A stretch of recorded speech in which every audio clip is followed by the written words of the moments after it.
तो आज हम इस वीडियो में बीएफ यूटिलिटीज़ इस कंपनी के बारे में फुल एनालिसिस करने वाले हैं, जिसमें हम कंपनी के रिलेटेड कुछ इंपॉर्टेंट डिटेल्स के बारे में इंफॉर्मेशन देखेंगे, जिसमें कंपनी के फाइनेंशियल और उससे रिलेटेड जो रेशोज़ है वो हम देखेंगे। और उसके बाद ही हमें पता चलेगा कि ये कंपनी का जो शेयर है वो आने वाले समय में कैसा ग्रोथ कर सकता है और हमें इस कंपनी में इन्वेस्टमेंट करनी चाहिए या फिर नहीं। तो सबसे पहले हम बीएफ यूटिलिटीज़ कंपनी का जो बिजनेस सेगमेंट उसकी डिटेल्स देखते हैं। तो बीएफ यूटिलिटीज़ ये कंपनी वाइन मिल्स और इंफ्रास्ट्रक्चर की जो एक्टिविटीज़ है इनके थ्रू इलेक्ट्रिसिटी उसका जनरेशन का काम करती है। तो एक पावर सेक्टर में काम करने वाली कंपनी, जिस वजह से कंपनी का फ्यूचर का ग्रोथ और पर्सपेक्टिव से अगर हम देखेंगे तो बहुत ही अच्छा देखने को मिला है और इसकी जो ग्रोथ होने की पॉसिबिलिटीज़ है वो भी बहुत ही ज़्यादा है। तो कंपनी एक अच्छे बिजनेस सेगमेंट में काम करती है जिसकी आने वाले समय में बहुत ही अच्छी ग्रोथ हो सकती है। लेकिन इसके साथ ही में कंपनी के फाइनेंशियल और उससे रिलेटेड जो कुछ रेशोज़ है उसमें कंपनी कैसे नंबर डिलीवर कर रही है वो भी हमें देखना पड़ेगा। तो इस कंपनी का मार्केट कैप 2154 करोड़ का है, तो एक स्मॉल कैप सेगमेंट से रिलेटेड कंपनी है। और उसके बाद कंपनी का स्टॉक का पीई रेशियो देखेंगे तो 18.4 है, तो एक अच्छे वैल्यूएशन पर कंपनी का शेयर अभी ट्रेड कर रहा है, जो कि इन्वेस्टमेंट के लिए एक अच्छा पॉइंट है। और उसके बाद कंपनी का आरओसी का परसेंटेज देखेंगे तो 32.1% है, जो कि ये भी बहुत ही अच्छा है। और उसके साथ ही में फेस वैल्यू कंपनी का देखेंगे तो 5 रुपीज़ पर इक्विटी शेयर है। तो आने वाले समय में कंपनी का जो शेयर है वो हमें स्प्लिट भी देखने को मिल सकता है। तो कंपनी का जो कुछ अभी रेशोज देखें उसमें कंपनी वैल्यूएशन के और इन्वेस्टमेंट के नज़र से अगर हम देखेंगे तो अच्छे यहाँ पर देखने को। और उसके बाद कंपनी का प्रॉफिट एंड लॉस स्टेटमेंट का हम पिछले 5 से लेकर 6 सालों का जो नंबर्स है वो देखेंगे। और इसमें सबसे पहले हम कंपनी का सेल्स देखेंगे तो मार्च 18 में कंपनी 400 करोड़ का सेल्स कर रही थी।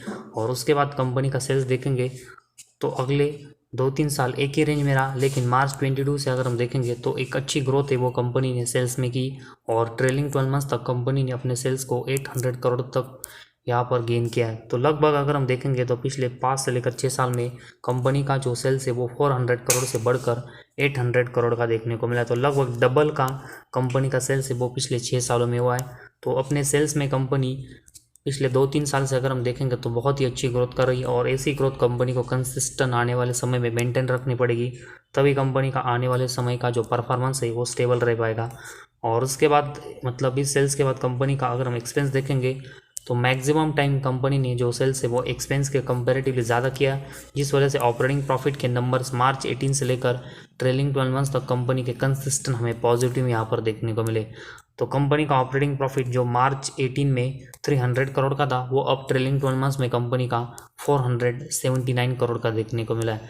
तो एक डिसेंट ग्रोथ है वो कंपनी ने ऑपरेटिंग प्रॉफिट में पिछले 2 से लेकर 3 साल में की, क्योंकि इससे पहले कंपनी का ऑपरेटिंग प्रॉफिट पॉजिटिव में ज़रूर था, लेकिन उसके नंबर्स अगर हम देखेंगे तो बहुत ही वोलाटाइल है, जो कि कंपनी ने अभी पिछले 3 सालों में अच्छे गेन किए। तो बीच बीच में जो वोलाटाइल परफॉर्मेंस कंपनी का ऑपरेटिंग प्रॉफिट और सेल्स में वो कंपनी को कंसिस्टेंट बढ़ाना पड़ेगा, क्योंकि इससे कंपनी की जो ग्रोथ है उसके ऊपर ज़्यादा इम्पैक्ट होता है। और इस ऑपरेटिंग प्रॉफिट के बाद कंपनी के ऑपरेटिंग प्रॉफिट मार्जिन के नंबर्स देखेंगे तो मैक्सिमम टाइम 60% के ऊपर कंपनी का ऑपरेटिंग प्रॉफिट मार्जिन कंपनी ने जनरेट किया है, जो कि पिछले कुछ समय के कंपैरेटिव अगर हम देखेंगे तो थोड़ा सा कम हुआ है, जो कि कंपनी को इसमें भी थोड़ी सी यहाँ पर ग्रोथ करने की ज़रूरत है। और इसके बाद कंपनी का नेट प्रॉफिट देखेंगे तो मार्च 18 में कंपनी 36 करोड़ का नेट प्रॉफिट जनरेट कर रही थी, जो कि इसके अगले साल ये बढ़कर 72 करोड़ का हुआ।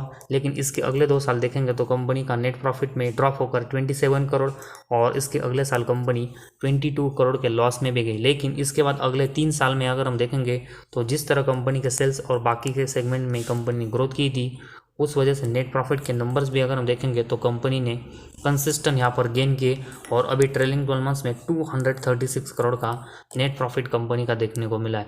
तो अब तक हाईएस्ट कंपनी का नेट प्रॉफिट अगर हम देखेंगे तो 200 करोड़ के ऊपर कंपनी का यहाँ पर देखने को मिला। और साथ ही में अर्निंग पर शेयर के अगर हम नंबर्स देखेंगे तो पिछले 3 साल में इसमें भी कंपनी ने बहुत ही अच्छी ग्रोथ की थी। तो इससे पहले 10 के जो प्राइस है उसके नीचे कंपनी का अर्निंग पर शेयर ट्रेड करता था, वो अब बढ़कर 30 के ऊपर गया। तो प्रॉफिट एंड लॉस स्टेटमेंट में कंपनी ने एक डिसेंट ग्रोथ यहाँ पर की, जिस वजह से ऑपरेटिंग प्रॉफिट मार्जिन, साथ ही में नेट प्रॉफिट और अर्निंग पर शेयर के नंबर्स, इसमें कंपनी ने जो ग्रोथ है वो 3 साल में कंपनी ने यहाँ पर मेंटेन करके अच्छी ग्रोथ की। तो इस वजह से कंपनी के बिजनेस के लिए एक अच्छा साइन है। तो कंपनी ने जो यहाँ पर पिछले 3 सालों में अपने नेट प्रॉफिट और अर्निंग पर शेयर में जो ग्रोथ की, उसी वजह से कंपनी के शेयर में जो तेज़ी वो हमें यहाँ पर देखने को मिली। तो कंपनी का जो शेयर है और इसका जो प्राइस है वो यहाँ पर अपने फाइनेंशियल को जस्टिफाई करता है। तो ये कंपनी के बिजनेस के लिए और इन्वेस्टमेंट के नज़र से अच्छा साइन है। और उसके बाद कंपनी के रिलेटेड अगर हम कुछ और इन्फॉर्मेशन देखेंगे, जैसे कि कंपनी के रिजर्व, तो कंपनी के रिजर्व कंसिस्टेंट यहाँ पर लॉस मेकिंग है, लेकिन कंपनी उसको यहाँ पर इम्प्रूवमेंट करने की कोशिश कर रही है। क्योंकि पिछले अगर हम कुछ साल से देखेंगे तो कंपनी के रिजर्व 300 करोड़ के ऊपर लॉस में थे, वो अब कंपनी के 111 करोड़ के लॉस में देखने को मिले। तो इसमें भी अच्छी इंप्रूवमेंट करने की कोशिश कंपनी कर रही है, लेकिन कंपनी को रिजर्व है वो प्लस में लाने पड़ेंगे, तभी कंपनी के बैलेंस शीट को ये स्ट्रांग कर पाएगा। और उस रिजर्व के कंपैरेटिवली कंपनी का अगर हम बोरेंग्स देखेंगे तो 1400 करोड़ का बोरेंग्स है वो कंपनी के ऊपर अभी हमें देखने को मिला, जो कि पिछले कुछ समय से अगर हम देखेंगे तो लगभग 100 करोड़ का जो बोरेंग्स है वो कंपनी ने यहाँ पर कम किया है। तो कंपनी अपने ऊपर का बोरेंग्स कम कर रही है, जो कि एक अच्छा साइन है। और साथ ही में जो रिजर्व लॉस मेकिंग है उसको भी कंपनी यहाँ पर प्लस में लाने की कोशिश कर रही है। तो अभी कंपनी की जो बैलेंस शीट है वो हमें इम्प्रूवमेंट करते हुए तो एक इम्प्रूवमेंट यहाँ पर कंपनी अपने बैलेंस शीट में कर रही है, और ऐसी इम्प्रूवमेंट कंपनी को कंसिस्टेंट करनी पड़ेगी, तभी कंपनी की बैलेंस शीट पूरी तरह से स्ट्रांग होगी और तभी कंपनी के बिजनेस के लिहाज से एक अच्छा साइन होगा। और उसके बाद कंपनी का हम कैश फ्लो देखेंगे, जिसमें कंपनी का नेट कैश फ्लो अभी मार्च 23 में 41 करोड़ के प्लस में, जो कि इससे पहले मैक्सिमम टाइम यहाँ पर लॉस मेकिंग था।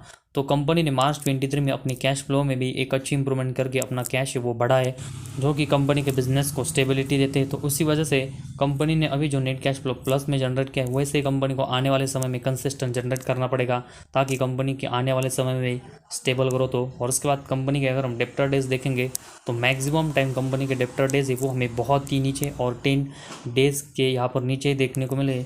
तो इस वजह से कंपनी को डेप्टर से पेमेंट जल्दी आता है, जो कि कंपनी अपने बिजनेस के ऊपर स्पेंड कर पाती। तो ये से ही कंपनी को डेप्टर डेज वो यहाँ पर कम रखने पड़ेंगे। और उसके बाद कंपनी का शेयर होल्डिंग पैटर्न देखेंगे तो प्रमोटर के पास 56% की एक अच्छी हिस्सेदारी, साथ ही में कंपनी में एफ की 0.39 और डी की 0.09% की हिस्सेदारी है, और साथ ही में कंपनी में पब्लिक की हिस्सेदारी देखेंगे तो 42% की है। तो कंपनी के प्रमोटर के पास ठीक ठाक और मेजोरिटी स्टेक है, जो कि कंपनी के बिजनेस को और कंपनी को स्टेबल करते।